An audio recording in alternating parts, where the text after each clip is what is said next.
kalau kata rumah, okay, rumah double story, one story, rumah semi-D, okay, bungalow house with attached, okay, two forming part of the land is not considered as good. Tapi, okay, have you seen a wooden house, rumah lama, rumah kayu lama yang boleh diangkat? Pernah lihat tak? Sekarang kita nak bincangkan what is goods. Goods ni benda yang boleh digerakkan. Tak kisahlah apa-apa saja is considered as good. Except actionable claims and money, stock shares, growing crops and grass, and also things attached to or forming part of the land. That one is not considered as good. Okay, tadi kita bincangkan pasal rumah. Rumah is not considered as good sebabnya dia attached, okay, to land. Okay, or forming part of it. So sekarang ni, pernah lihat wooden house yang lama yang boleh diangkat? Have you seen? Pernah lihat tak? Pernah, Doktor, pernah. Okay, so kalau pernah lihat that one, okay, that one is considered as good. Itu exclude. Itu tak sama dengan rumah yang kita beli, rumah kondominium pangsa sekarang. That one is not considered as good. Okay, tapi that wooden house is considered as good. Sebabnya dia boleh angkat, can be carried, can be moved to one place to another place. Ni yang structure rumah wooden house yang lama lah. Kalau kat Malaysia ni ada, I don't know whether in Indonesia ada tak that kind of house. Okay. A good structure of house yang boleh dah angkat. It's not forming part of the land lah. Dia tak fix to the land. Tak sama macam kalau kata kita buat rumah apa ni, terrace sekarang ni memang dah form part of land. Tak boleh nak angkat that house. So that one is not considered as good. So if you want to choose the question from sale of goods, you have to remember you kena bincangkan dulu sama ada goods yang dinyatakan dalam soalan that one is considered as goods or not, okay, before you proceed, okay, with other elements of the question. Okay.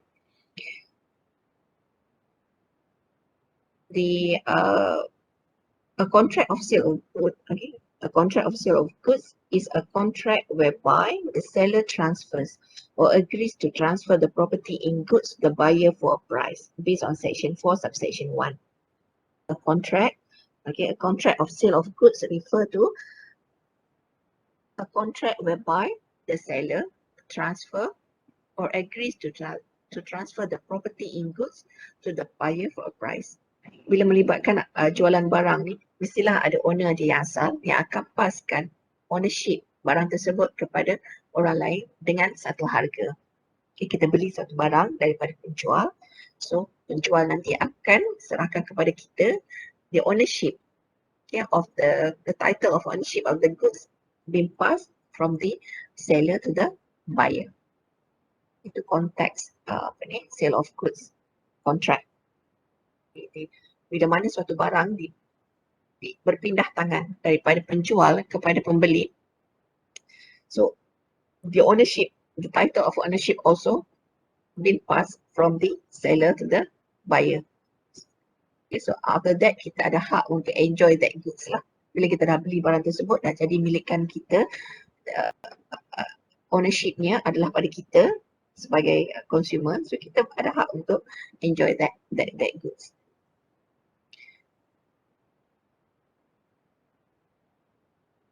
So the goods which form the subject matter of a contract of sale may either be existing goods or future goods based on section 6 of SOGA 1957. So when we talk about goods ni, mungkin goods tersebut adalah goods yang dah ada, existing goods. You pergi kedai, beli kasut, beli baju, the goods are already there. Okay. Tapi mungkin juga ada baju yang you perlu tempah. So we consider that one is future goods. You pergi satu kedai, tak ada size baju you, and then you perlu tempah baju tersebut. So that one is future goods. Future goods also fall under the discussion of Sale of Goods Act 1957. So the categories of goods here, okay, can be existing goods. Existing goods maksudnya goods barang tersebut dah ada dah. Okay, pergi kedai you just pick je. Okay, boleh pilih je yang mana-mana. you pergi kedai nak beli apa ni, nak beli periuk, nak beli pinggan, okay, so everything dah ada kat situ. You nak pergi, you nak beli tie, you nak beli topi, hat dan sebagainya, semua dah ada. Okay, so that one is existing goods. Tapi mungkin ada satu benda yang you perlu order, yang kita katakan tempahan, that one is future good lah. Goods to be manufactured or produced or acquired by the seller after making the sale. Or specific goods. Okay, identify and agreed upon at the time of contract of sale. Specific goods yang you dah nyatakan macam mana you nak. Okay. This specific goods sometimes mungkin that benda tu dah ada existing. Okay, tapi you nak craftedkan nama you ke kat situ. So ada certain specific elements there. Okay, dinyatakan. And then for unascertain goods, okay, identified by description only. Okay, this one, okay, the consumer, okay, will give what we call it a layout, okay, to the seller lah, macam mana barang yang dia nak. Okay, for example, kalau kata pengantin tempah pelamin dan sebagainya, benda tu tak ada lagi. So the consumer akan bagi satu bayangan atau layout kepada seller apa yang diperlukan. Okay, so identified by description only, and then later on the goods akan ready berdasarkan description yang dibuat oleh consumer.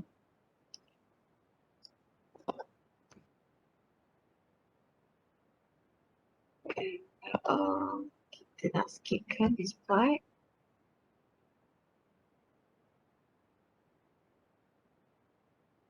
Okay, we look at the formation of contract of sale of goods. For formation of contract of sale of goods, the goods also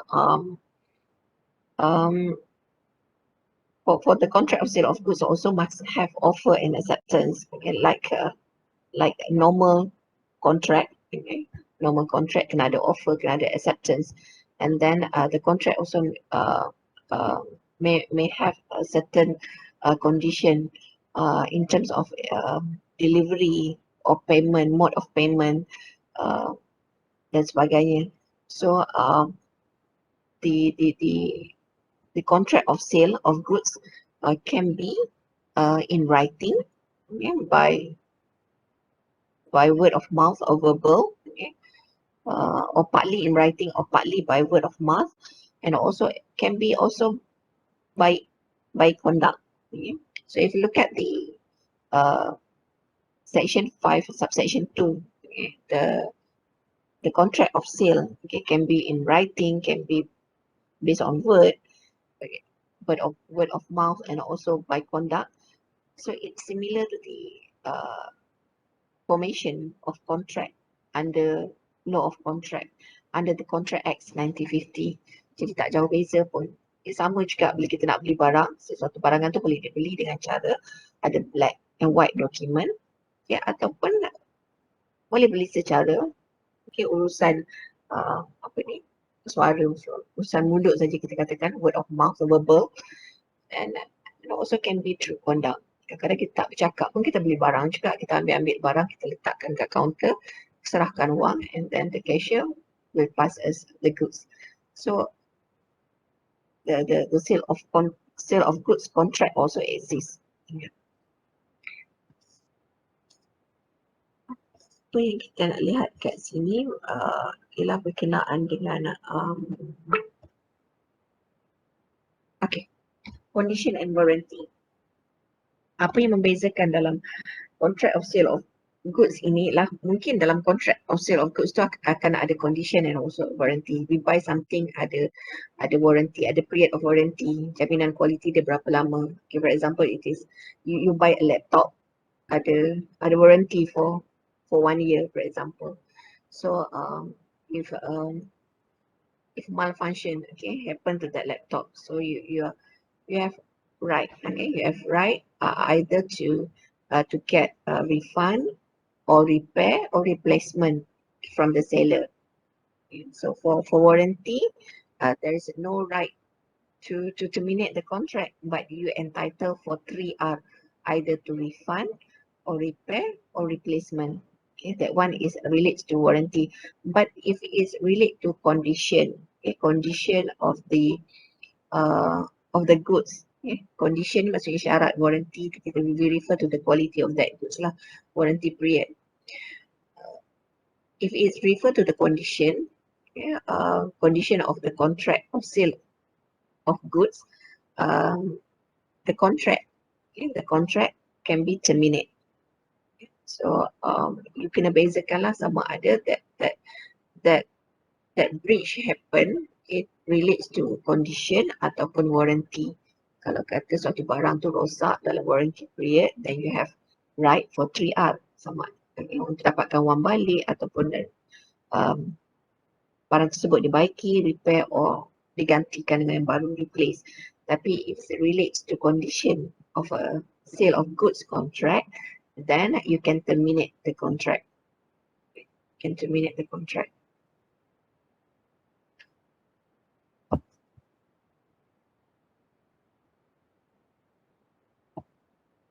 We go to the implied terms of contract. Sekarang kita nak lihat ada beberapa implied terms of contract under sale of goods. Okay, so please pay attention for this part. Okay, implied terms of contract, implied condition as to title. Implied condition, okay, as to title. In a contract of sale, there is an implied condition that seller has right to sell the goods. Implied condition as a title, when a buyer buys something from a seller, then the ownership of the goods will be passed from seller to buyer. So implied condition as a title is refer to a seller has a right, okay, to sell the goods to someone else. Okay? In the case of Roland versus Jewel, in this case, the seller sold a stolen car, which he had no title, amounting to a breach of condition. Syarat penting untuk penjualan suatu barang, the goods must be the goods, the owner, it's the original owner, okay, will pass the ownership to the other party. Dia tak boleh jual barangan curi. Okay, stolen goods ni maksudnya that person has not owned that goods and he has no ownership to that goods. So dalam kes ini, the seller sold a stolen car over which had no title. Dia tak ada hak terhadap barangan curi dan dia tak ada hak juga untuk jual barang tersebut kepada orang lain. Okay.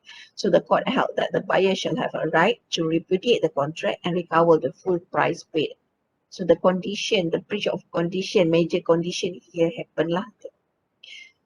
Sebab kita faham bahawa bila suatu barangan itu dijual, barangan tersebut mestilah barangan yang sah dari segi undang-undang, yang pemiliknya adalah original owner. Itulah yang akan jual barang tersebut pada kita. Tapi kalau dia sendiri tak ada hak untuk memiliki barang tersebut, for example in case of stolen goods dalam case Roland versus Jewel ni, the buyer has right, okay, to terminate the contract and recover the full price paid. So implied condition as to title. So, the seller has right to sell the goods to buyer as long as, again, the title of ownership of the goods tu ada pada seller. Dan yang pasti barang tersebut mestilah suatu barang yang sah dari segi undang-undang lah.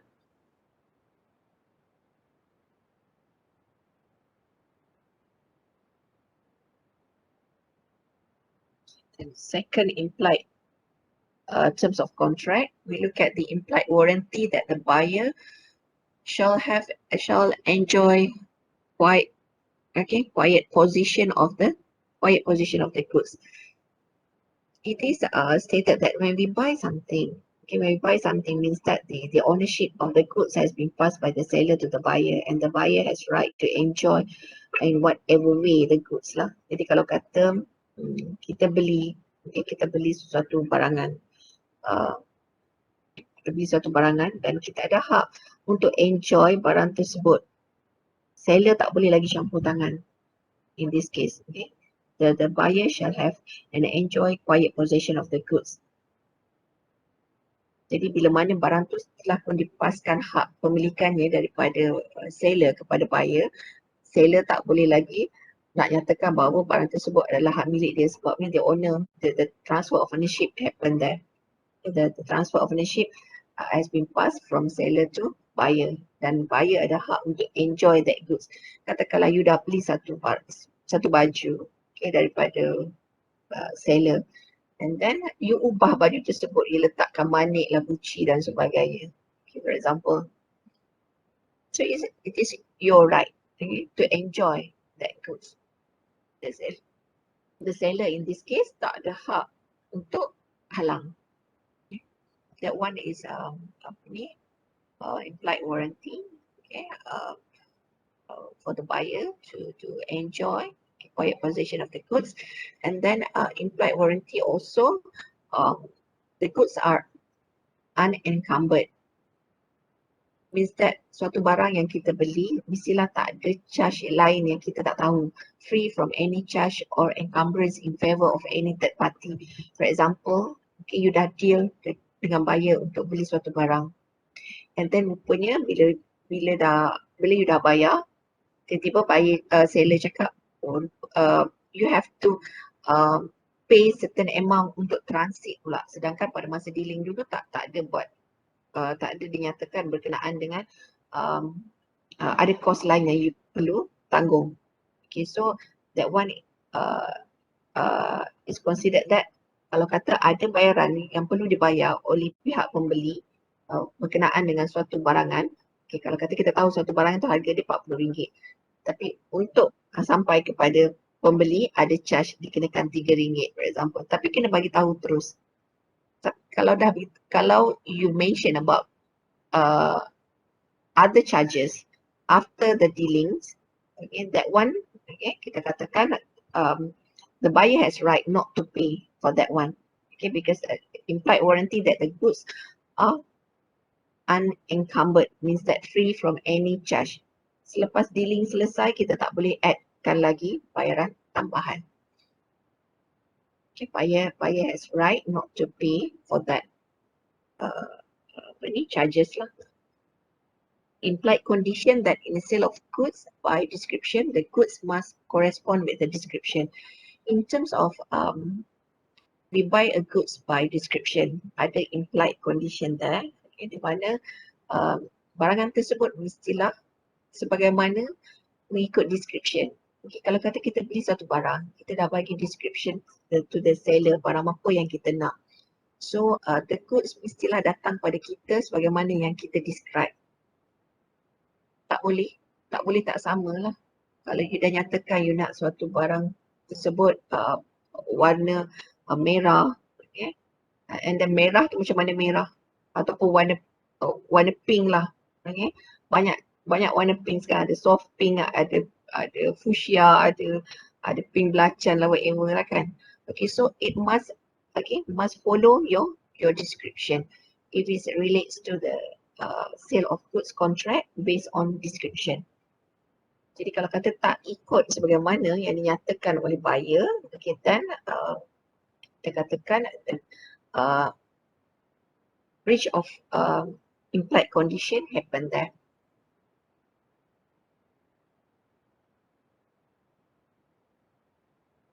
Implied conditions that goods must be reasonably fit for the purpose for which the buyer wants them. And if we buy something also, there is implied condition that the goods must be reasonably fit for the purpose. Kalau kita beli suatu barang tersebut, mestilah ia sesuai untuk purpose yang kita beli. Okay. Kata you, okay, for example, you want someone to fix water heater at your house. You dah beli water heater, and then you ask the shop to fix the water heater at your house. So water heater itu mestilah work as water heater lah, tak boleh jadi benda lain ataupun malfunction happen to that water heater. Kalau kata sepatutnya air tu water heater tu mengeluarkan air yang sesuai lah untuk suhu yang untuk kita mandi, okay? Pemanas air. Tapi kalau kata keluar air yang panas yang menyebabkan kecederaan kepada buyer, then kita katakan it is not reasonably fit, okay, for the purpose lah. Ataupun you beli satu kerusi urut, sepatutnya kerusi urut tu memberikan kelegaan pada you, okay. Tapi later on you injured because of that chair, then kita katakan breach of implied condition happen here because the goods itself not reasonably fit, okay, for the purpose for which the buyer wants them. Beli kerusi urut untuk legakan keadaan, tapi later on apa yang berlaku, you cedera disebabkan oleh kerusi tersebut. Okay, so implied terms, a goods ni datang dengan macam-macam implied terms.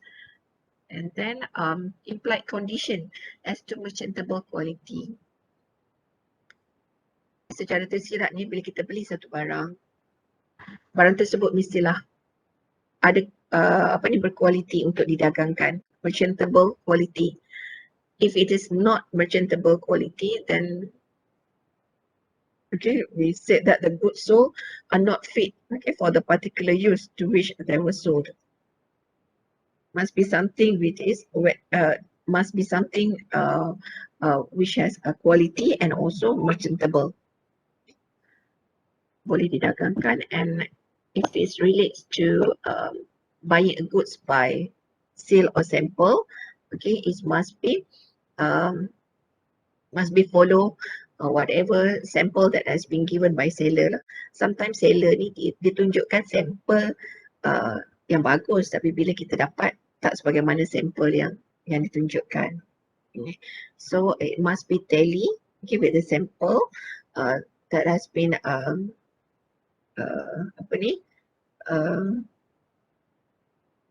shows to the buyer. Mungkin untuk faham about the implied terms of contract ni, let us look at the question yang saya share. Okay, sempat sekejap ni. Sekarang 2:47. Few minutes kita lihat soalan yang saya share kat dalam grup WhatsApp. Untuk soalan berkenaan dengan implied terms. So implied terms mana yang kita akan guna pakai?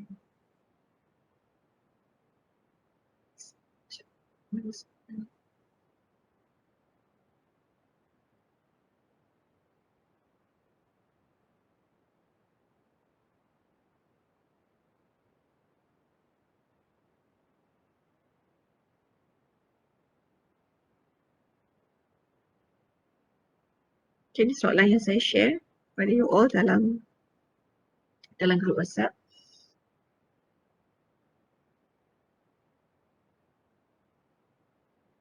Okay, untuk soalan Dolly kat sini. Okay, Dolly, a housewife, bought a new electric sewing machine from Happy Electrical Mart. Upon reaching home, Dolly wanted to sew a new silk shirt for her husband's birthday. However, instead of sewing the pieces of silk close together, the sewing machine made big holes in the cloth due to its defect. Advised Dolly as to her rights under the Law of Sale of Goods Act 1957. So it is clear from this question, dia dah mentionkan dekat sini, soalan ni jatuh kepada, okay, akan dibincangkan di bawah Sale of Goods Act 1957. Jadi before you answer the question which is related to Sale of Goods Act, as per I mentioned to you, you kena identify dulu sama ada electric sewing machine ni. Electric sewing machine is considered as goods or not under section 2 of SOGA. Sebelum you jawab further lah, okay, isu berkenaan dengan apa yang berlaku kepada Dolly later. Sebelum you nak decide sama ada this case is fall under the Sale of Goods Act 1957, you kena lihat dulu sama ada this electric sewing machine ni dikategorikan sebagai goods atau tidak berdasarkan section 2. If you look at the definition of section 2 1957 just now, it relates to goods ni refer to every movable property kan. So electric sewing machine ni boleh jatuh kepada goods atau tidak under Sales of Goods Act 1957. Class. Boleh. Okay, so jadi means that we can discuss this case under Sale of Goods Act, okay, 1957. Jadi apa yang berlaku pada Dolly dalam kes ini ialah Dolly wanted to sew a new silk shirts for her husband's birthday, tapi instead of sewing the pieces of silk clothes together ni, the sewing machine made big holes in the clothes due to its defect. So ada defects kepada electric sewing machine. So dengan ini jelaslah bila dia cerita pasal defects ni, means that breach of contract of sale of goods happen.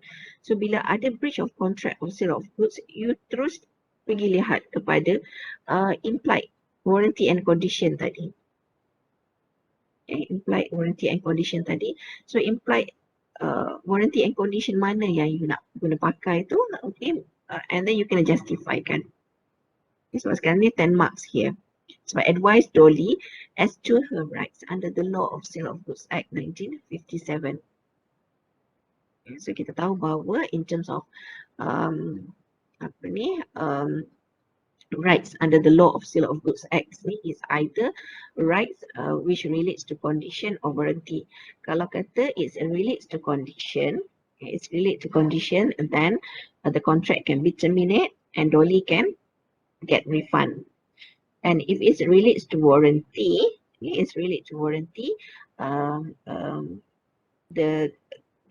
Dolly is entitled for 3R lah. It's either refund, repair or replacement, okay, of sewing machine ni. So sekarang ni ada someone type dekat chat box chat saja. Implied conditions good macam tu, okay? Okay, you can put here, okay? In terms of implied conditions on the merchantable quality of goods lah. Okay, so kita katakan dekat sini when it's defects, okay, on the electric sewing machine here menyebabkan baju silk clothes ni later on rosak, okay, disebabkan oleh malfunction pada electric sewing machine. So when it's relates to condition here, bila you nyatakan, okay, it's either you nak ambil it is implied condition ataupun implied warranty tu, you kena bincangkanlah later. Kalau you kata you ambil implied condition, means that rights pada Dolly ialah dia boleh terminate kan contract tersebut, repudiate the contract and get the refund. Tapi kalau kata is you choose any implied warranties, okay, any implied warranties, then the rights, okay, for Dolly will be refund, replace or repair. 3R. And it's also for the case of Lina here, okay. So you boleh buat exercise lah. Lihat kat sini, in this case Lina also a housewife bought the massage chair for her back pain relief for RM 3,800. According to the sales staff, the massage chair not only comes with an airbag massage and vibrating motor built in it for vibrating massage effect, but it also can stimulate the therapeutic effects of massage therapies with a 5 years warranty due to its high quality. However, unfortunately, after 3 months, okay, dia bagi warranty kat sini 5 tahun, 5 years warranty. Tapi selepas 3 bulan digunakan, Lina discovered that there were noisy sounds from the vibrating motor, cracking sounds during sitting, and the airbag massage did not function well. So advise Lina as to her rights under Sale of Goods Act 1957. So you can have a look at the implied warranty. Whether it says the implied warranty relates to not fit for the for the purpose. Apa ke? So nanti kita akan bincangkan kemudian. Okay, sekarang dah 2:54. You lihat dulu soalan. Okay, we will discuss the answer for this in the next session. Okay, cuba cari dulu jawapan and okay, for this 2 question. It's either it is implied warranty or implied condition. Okay, breach of implied warranty or breach of implied condition. Nanti kita bincangkan in the next session.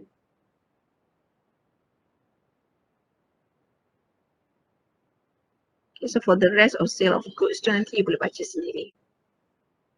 Cuma yang penting apa yang saya dah bincangkan tadi tu yang akan keluar untuk final, part yang akan keluar untuk final exam.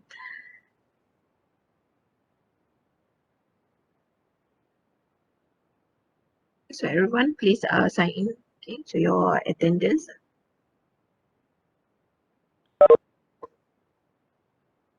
Okay, nanti cuba buat dululah soalan tu. Okay, try to answer that question. Nanti kita akan bincangkan in next meeting. So that's all for today. Jumpa you all lagi next week.